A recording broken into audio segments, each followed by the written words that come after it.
2, 1. Good afternoon, everybody. Thanks for joining us. I'm joined by Mike Jack, the city's Chief Administrative Officer. I want to begin, as we always do, by acknowledging that we're on Treaty 1 and Dakota First Nations territory in the traditional homeland of the Métis. As I'm sure most of you have seen, winter is upon us, and we have our first major snowfall that is underway. I just want to begin by thanking the public service, including our public works crews who are out on our streets right now doing their best to mitigate the conditions for commuters today. They do outstanding work each and every year, and they're ready to deal with the effects of our first snowfall. And I want to thank them in advance. I want to remind Winnipeggers to look out for each other. When we have our first snowfall, extra care and attention on our streets and in our community, I think, is needed, and I would just encourage Winnipeggers to do what they do best. That's looking out for their friends and families and neighbors. If there are vulnerable Winnipeggers that you're able to reach out to, friends, family, to see if you can help them out, please do so, especially with the snow that we're expecting. For drivers, I would just urge everybody to drive to conditions. Give yourself extra time in the coming days for your commute.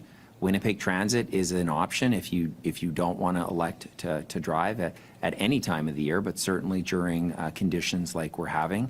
And just ask everybody to be careful and be safe out there.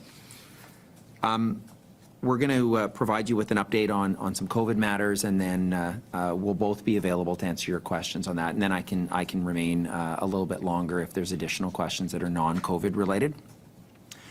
As of today, we have seen 35,798 cases. These are statistics that we've received from provincial health officials.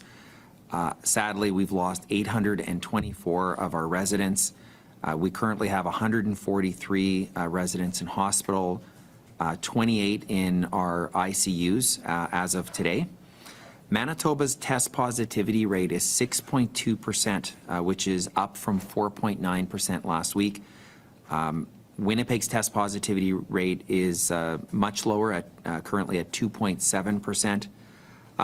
I just want to comment on vaccines. The Manitoba vaccination rate is currently 84.1% for fully vaccinated.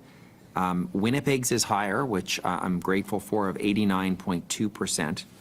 And I want to begin by just commending all of those in our community who have followed the provincial public health orders vigilantly and have and are doing their part. We're still in the storm. I want to remind Winnipeggers to be vigilant and to continue follow provincial public health officials' guidance as well as orders. I also want to commend all of those who've got their vaccine to date to protect their family, their friends, and the rest of our community. To those who have not yet been vaccinated, I want to continue to encourage you to get vaccinated as soon as possible. The daily statistics that are being reported by provincial health officials on cases, hospitalizations, and people in our ICUs continue to prove how effective the vaccine is. Please get vaccinated. 84% of eligible Manitobans have chosen to become fully vaccinated. 89% of eligible Winnipeggers are fully vaccinated.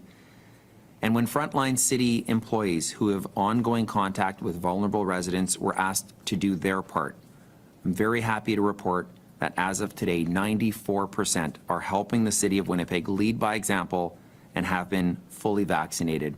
I had called in a press conference like this that if staff were wanting to do their part to ensure business continuity, to protect our community, they'd get vaccinated. I want to thank them. They have answered the call.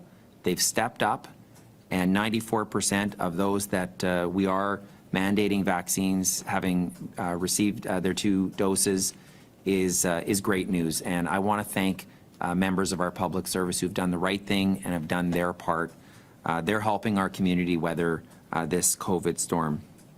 Mike Jack will provide a little more detail shortly, but I'm really proud of our employees for committing to making the City of Winnipeg a safer work environment for staff and for our residents.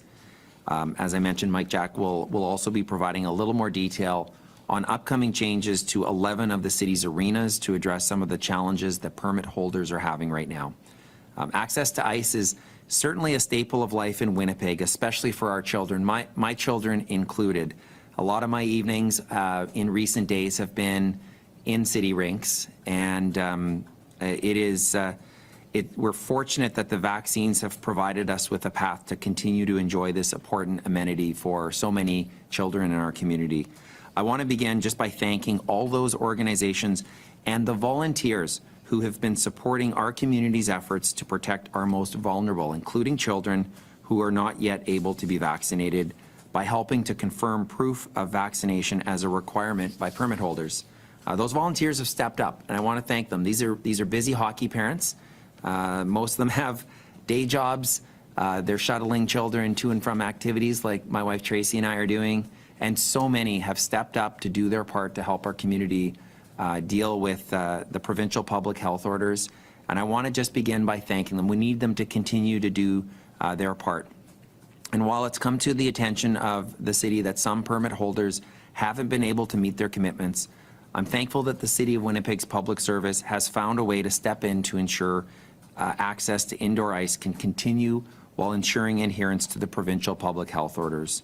I want to thank our public service for their continued work to help better protect our public with as safe an environment as we can. And with that, Mike Jack will now provide some additional details on the city's efforts, and as I mentioned earlier, we'll both be available to answer your questions. Thank you, merci, and miigwech. And over to you, Mike. Thank you, Mr. Mayor. Good afternoon, everyone. I am Michael Jack. I'm the city's Chief Administrative Officer.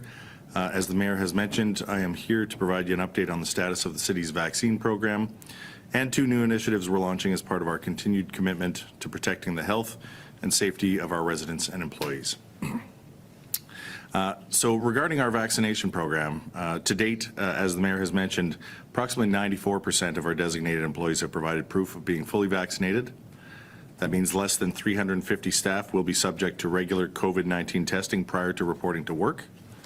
We hope that this number will continue to decline over the coming days, but at this time we do not anticipate negative impacts to any city services or programs as a result of the full implementation of the vaccine program.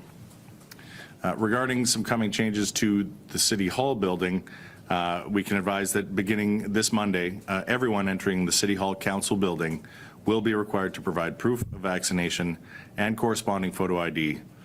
This will include elected officials, city employees who are entering the building, media, and all visitors. There will be options for virtual delegations, and those will continue until the end of 2022.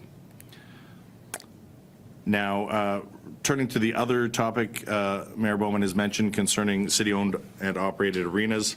In September, as outlined by the province of Manitoba's public health orders, we confirmed with all arena permit holders that they are responsible for confirming proof of vaccination for all users, including players, coaches, managers, officials, and spectators. However, over the past number of weeks, we have been made aware that several permit holders were not confirming proof of immunization as required, and for that reason, the city will now be stepping in to backfill with additional support at these locations.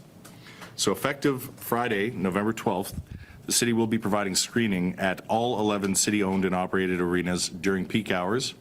And those peak hours are approximately 5 p.m. to 9 p.m. on weekdays, approximately 9 a.m. to 10 p.m. on weekends, but those specific hours will vary by facility. Outside of those staffed hours, permit holders will continue to be responsible for compliance while they're using the city-operated facilities. And to be clear, city-operated arenas have minimal staff. That generally consists of 1 city employee who's responsible for carrying out all arena functions, including ice resurfacing and general building maintenance. By having this minimal staff, this does help the city to keep rental costs low at these facilities. In addition to providing this additional screening at the door, the city will also be rolling out an Arena Ambassador program. This will be similar to the Community Services Ambassador program deployed in the summer. And therefore, the focus will be on education and compliance with provincial health orders, ensuring that arena permit holders understand their rental agreements, and ensuring that they're abiding by their responsibilities as outlined in the provincial public health orders. And like Mayor Bowman, I do want to acknowledge the efforts of the user groups and community volunteers who have been doing their part to date to ensure that the provincial public health orders are being followed and that our community is being safe. I want to thank all of them for their ongoing work, and now we can take any of your questions. Mr. Jack, who's going to be checking vaccine status and ID at City Hall? Will that be security? And will they be compiling a list of people who regularly visit City Hall who are vaccinated? It will be our frontline security. Any of you who enter City Hall are met by our security staff. They will, and for many months, they've been doing the various levels of screening that the public health orders have required. So you've often seen them asking questions of entrance to the building that are required, and this will be an additional level of that screening that they will be carrying out. We are not expecting them to maintain any sort of list. People should expect, if they're showing up to the building, they should expect to be required to provide that proof of immunization. I thought there was a committee still studying the idea of having the public required every time they enter City Hall. So was that sort of taken over by emergency preparedness, or why didn't it go through those channels? I can maybe add some comment to that. So firstly, I want to thank Public Service for obviously adding this to our COVID efforts within the municipal government. I mean, obviously the functions of City Hall are important for business continuity and for the functions of government to continue during a global pandemic. City Council recently voted nearly unanimously to mandate for members of council and our staff that they are double vaccinated to work at City Hall. And there have been for some time the ability for members of council to work remotely and to attend meetings of council and committee remotely. Our governance committee had asked the Public Service to look at the issue of delegations to committee. I understand there's a report forthcoming. This, of course, goes beyond that to just making it a mandatory requirement for all those visiting City Hall, and so that report obviously will not be as relevant now as it was when it was first asked by our governance committee. So it's not waiting on that. No. In a different way. Yeah, and it's essentially, I mean, I'll also just note, many city halls are not open to the public right now across Canada. We're one of the exceptions where City Hall is as open as it is, and that's because of the work of the leadership of council, our clerks, and the Public Service. So I want to thank them, as well as our emergency operations team. Making sure that a building that is as open and accessible as our City Hall is important, while balancing the safety mitigation efforts that are being announced today. So one additional measure in kind of the ongoing efforts of the Public Service, for which I know members of council are grateful for. Okay.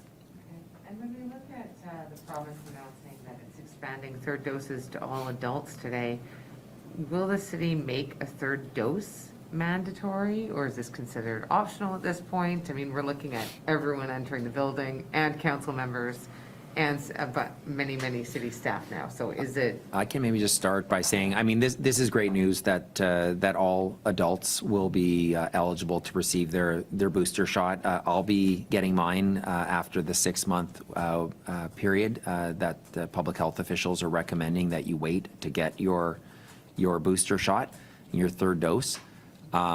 Obviously, this announcement has just been made today, and so I'm not sure if Mike has much to add at this point, but I would just encourage all those eligible Manitobans, including Winnipeggers, to go get your booster shot, like my wife Tracy and I will be doing, along with our children when both of them are eligible. Our eldest has been double vaxxed, but our youngest is 11, and so he hasn't yet been able to get his vaccine.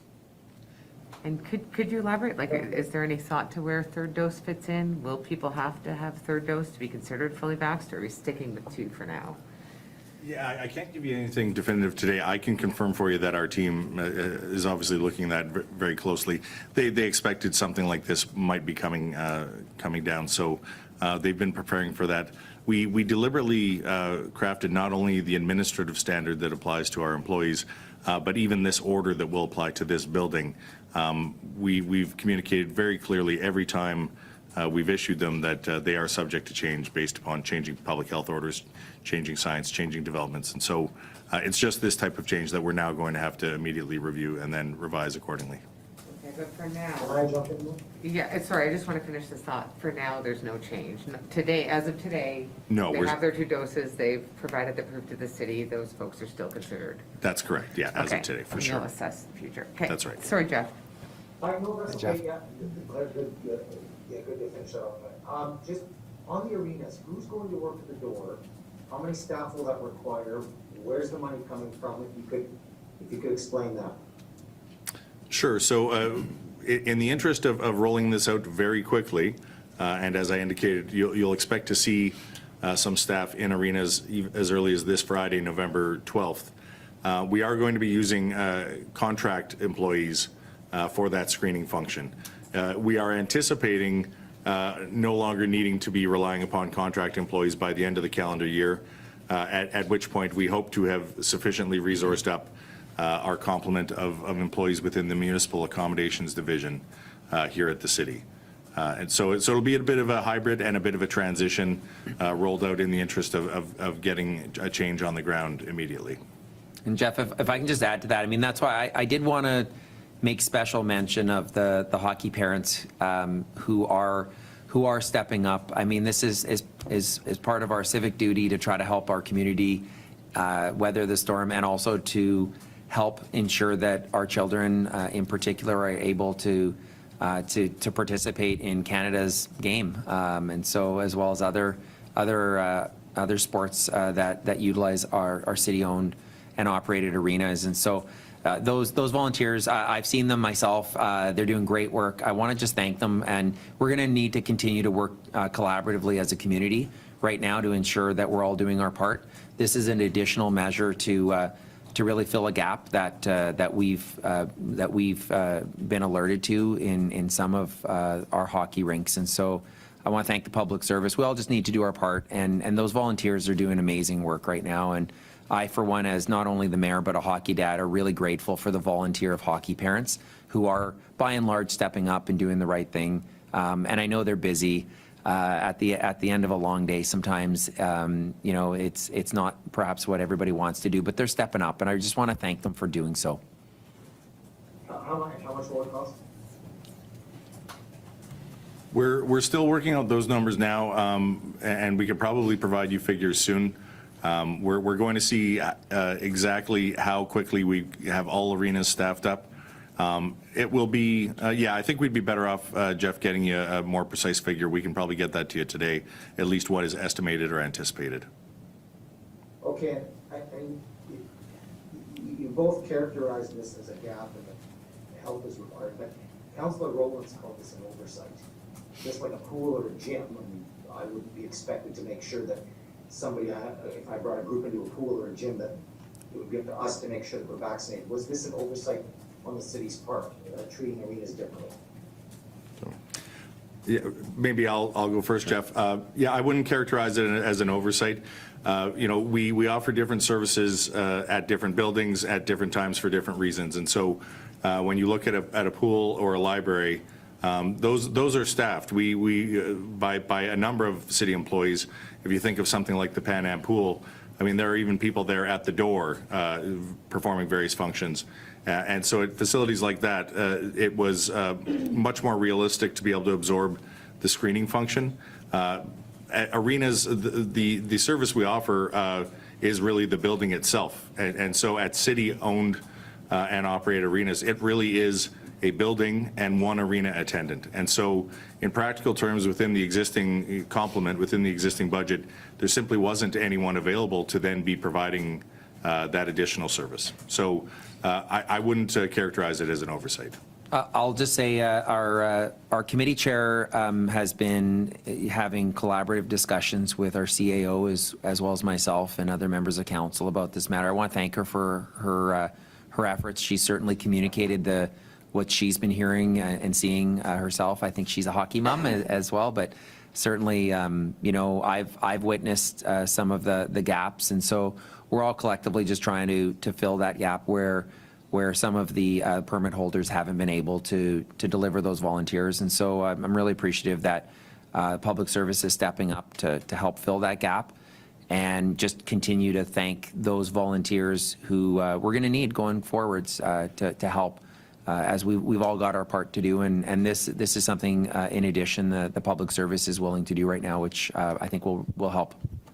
What about My last question on this. Yeah. Have you kind of shifted from spot checkers, as they were called, to the ambassador program, where it's gonna be more about education and less about, you know, levying penalties and things like that? Have I characterized that correctly? Yeah, that is correct. And regardless of how it may have been communicated or interpreted, the primary purpose even of rolling out a spot check program was never going to be about handing out tickets. It really was just trying to ensure general safety for everyone using our facilities. But yes, we're certainly ensuring that the focus of anyone working in that designation is focusing on trying to promote compliance, encouraging encouraging people to understand the rules, encouraging people to understand their agreements for use of that arena. And given now that the city will be stepping up to perform this function at the door doing the screening, of course, that program will modify slightly as well. So if you're covering only some of the hours, it's not necessarily all the hours of the arenas, volunteers still needed. What about the concern that volunteers are taking on too much risk of fines and penalties under public health orders? Because that was a big concern of a lot of the folks who spoke out on this.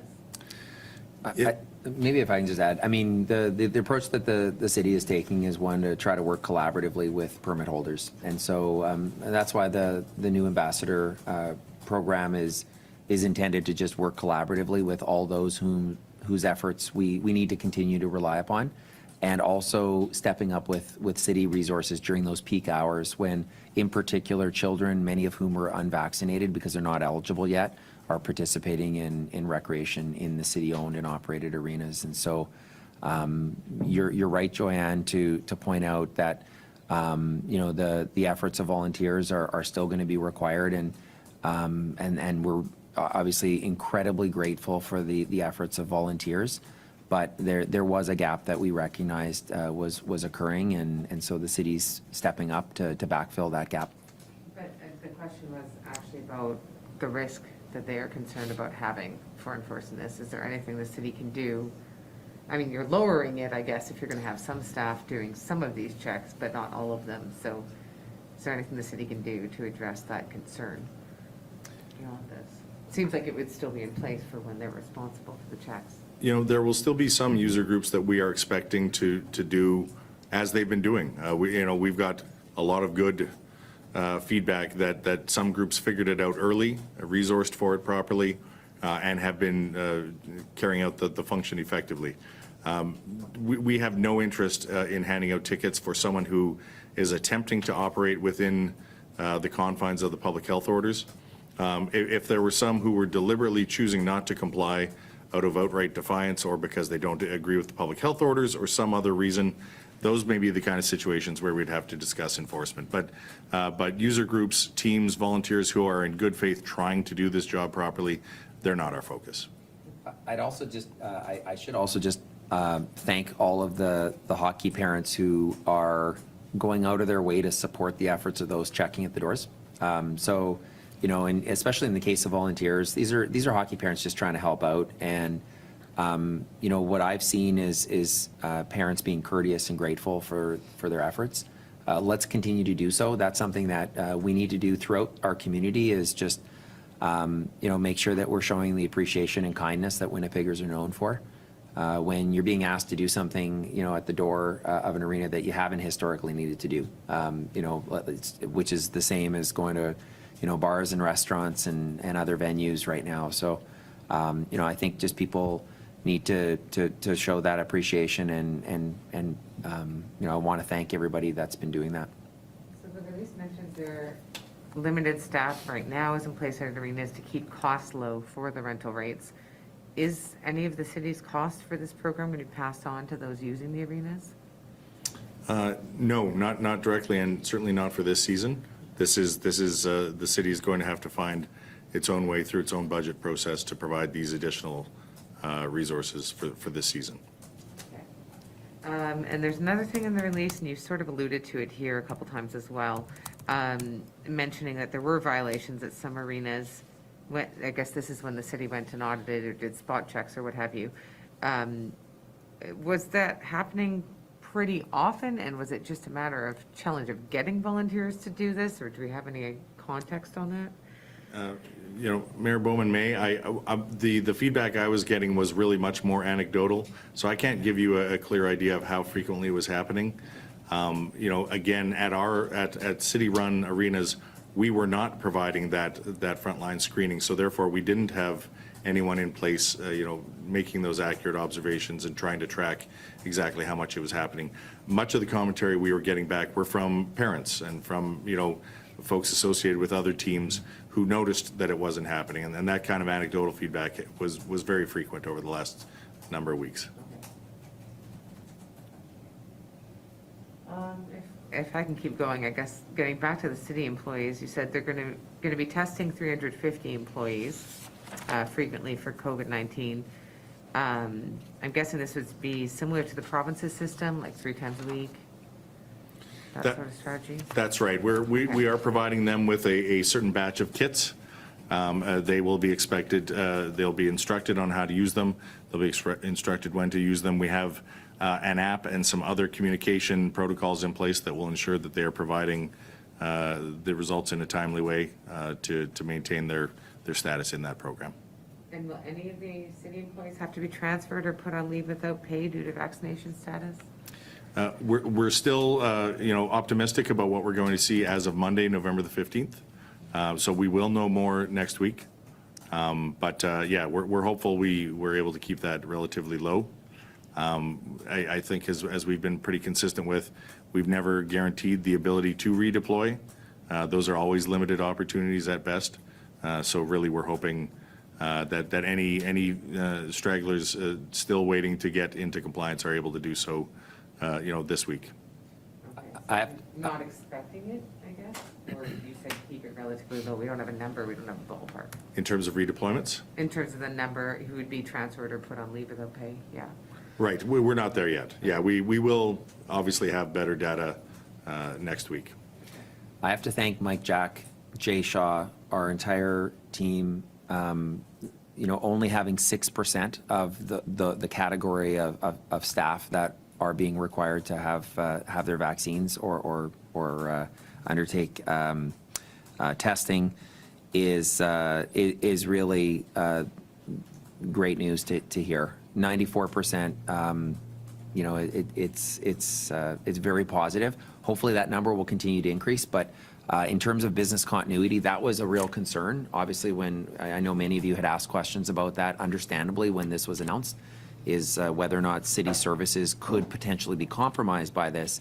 The answer that we're hearing is no. It doesn't look like that at this stage, given the high number of those that have been double vaccinated. And those employees deserve a lot of credit for doing their part to ensure that the business continuity is there and that the services that Winnipeggers rely upon is going to be continuing without being affected by this.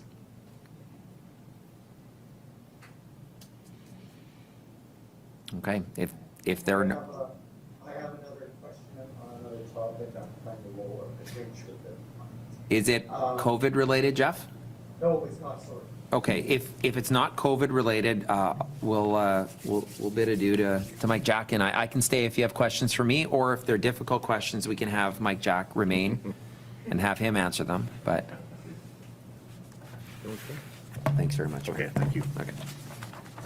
Okay, Jeff, over to you. If we're, yeah. Okay, so we have this larger Christmas tree with the new decorations. How much does that cost, and how does that compare to this past year? I'm sorry, Jeff, I missed the last part of your question. Just wondering how much it costs, and how does that compare to other years we had to get? Yeah, well, firstly, I mean, the timing of asking this question with the snow coming down with the Christmas tree outside couldn't be better.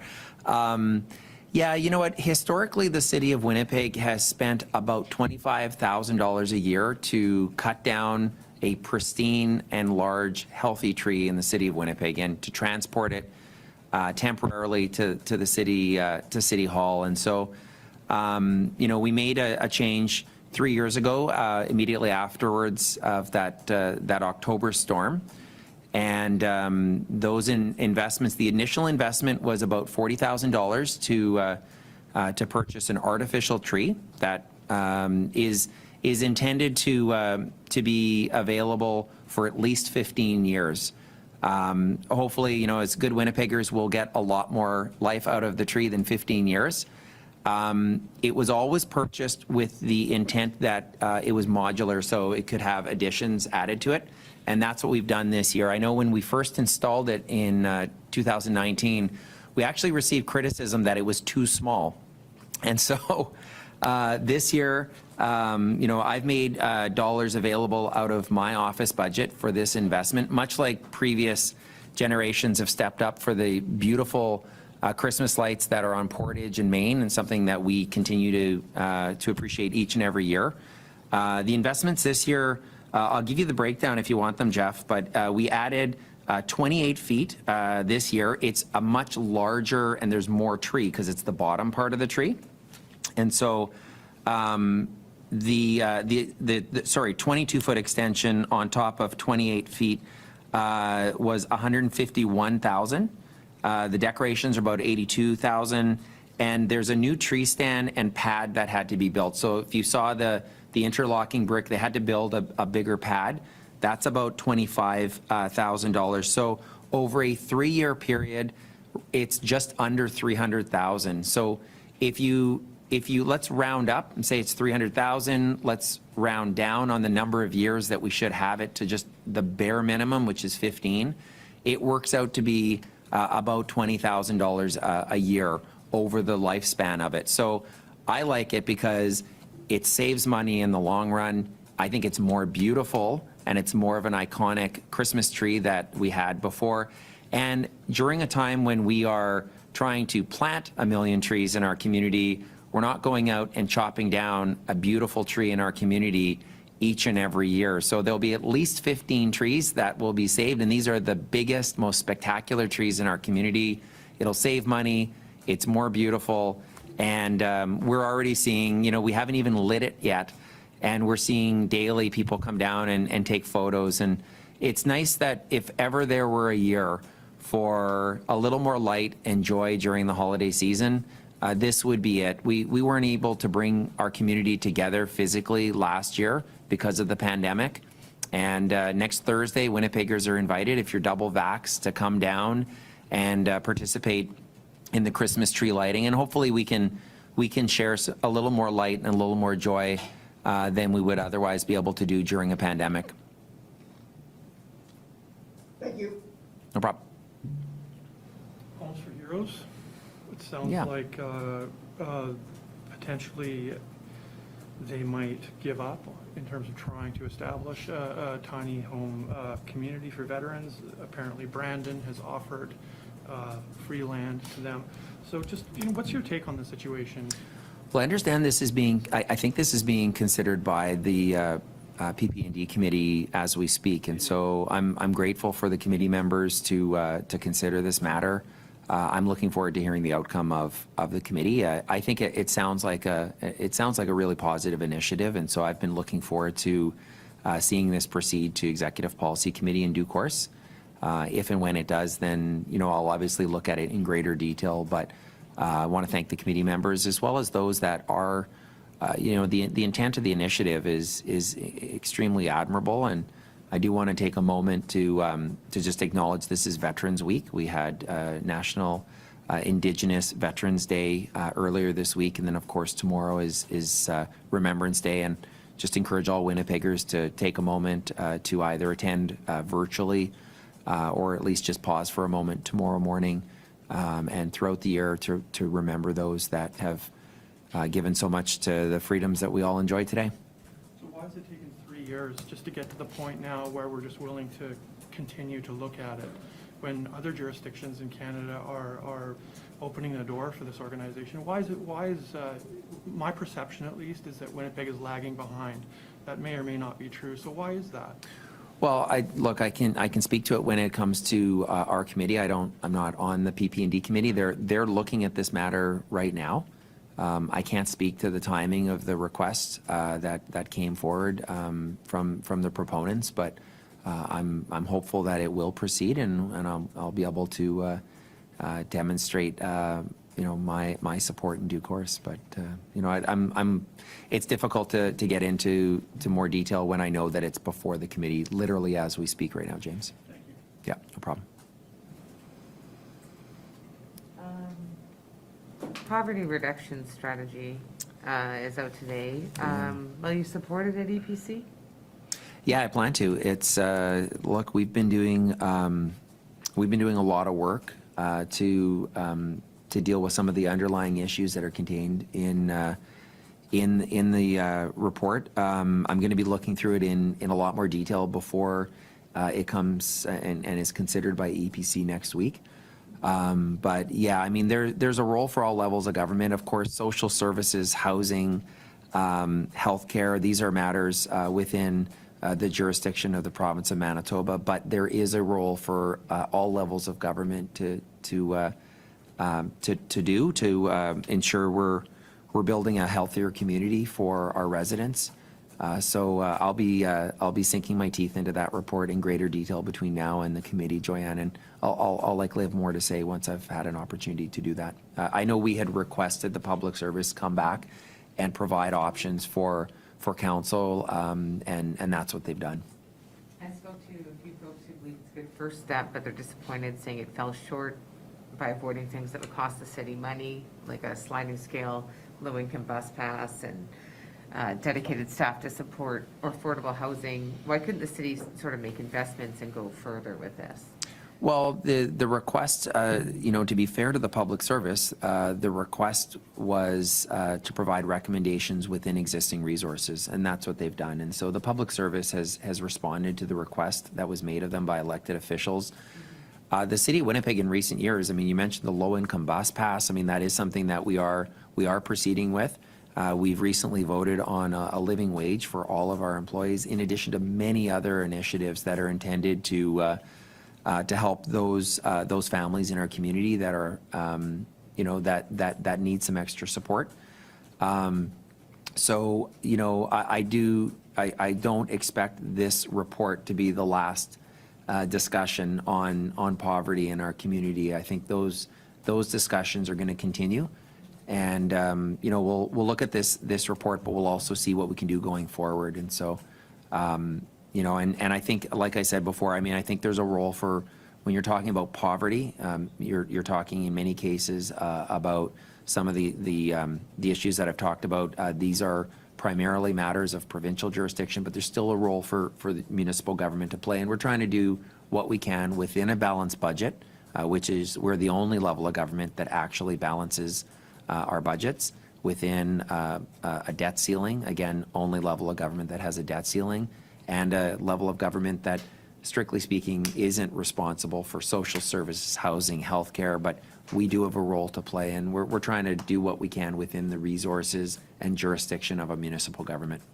And is that basically the city, in plain words, the city can't afford really to do more to tackle this problem at this point? Is that fair? At this point, that's fair, but I think we'll keep our options open going forward, Joyanne, and we should on this topic. And, we have members of council who feel quite strongly that this is not within our jurisdiction. And I want to thank all those members for being pragmatic, realizing there is a role for us to play within balanced budget legislation and our own debt ceiling and other factors. So, yeah, I mean, there's a lot of competing demands on the resources. I mean, I just mentioned, a Christmas tree, over 15 years. Over 15 years, at current pace, we're going to be contributing $2.25 million to end homelessness Winnipeg over that same 15-year period. I mean, $150,000 a year. So, again, housing, homelessness isn't strictly municipal issue of jurisdiction, but we're still stepping up to support End Homelessness Winnipeg and many other initiatives. So we're trying to do the best we can with the resources we have. Just a quick clarification, Yeah. for the tree, you said it's $300,000 total? I don't think it totals that, but I'm rounding up just to give Oh, you okay. I'd heard a an higher easier- number, that's why I was just double checking. Yeah, I had the that right. breakdown, I can give you the breakdown. When we installed it initially, the smaller part that's now at the top of the tree, it's not a new tree. But it was, that was about approximately $40,000. The extension this year is 151 because it's bigger and that's the base that's allowed it to grow. The decorations were 82, and then there was work to build a new tree stand and pad. That's about 25,000, and so that's where it should be just under 300,000. But I'm just rounding up, and then but when you spread it out over and the tree is expected to last at least 15 years. I think it'll go a lot longer. I mean, we get our value in Winnipeg, so I'm expecting that tree will be around for a long time. I mean, look at those decorations on Portage and Main. How long have those been there? And they had to step up and invest in that. But over many years, it's been something that we've been able to enjoy. And it's the same thing with this. The overall annual cost is less than what we were paying to chop down a healthy tree. So, in the long run, it saves money. I think it's more beautiful, and it saves. It's going to save a lot of trees from being cut down when we're trying to plant 1 million new trees in our community. Right. Okay, thank you. Yeah, no problem. I raised it again, so fair enough.